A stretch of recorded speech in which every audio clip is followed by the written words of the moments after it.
The remains of two people have been found by search teams in Scotland after a light aircraft crashed near Oban yesterday. The wreckage of the Piper Cherokee plane, which was travelling from Dundee to Tiree, has also been found. Specialist investigators have been at the remote scene of the crash today. Andreas Wolff reports from Argyll. Today, Loch Etive in Argyll looks gorgeous, but it was a very different picture here yesterday. Fog and mist reduced visibility considerably.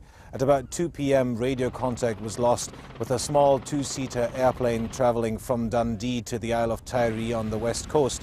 A major search and rescue operation was launched involving Police Scotland, several ambulances, various mountain rescue teams, search and rescue helicopters, the Coast Guard, as well as Oban Lifeboat.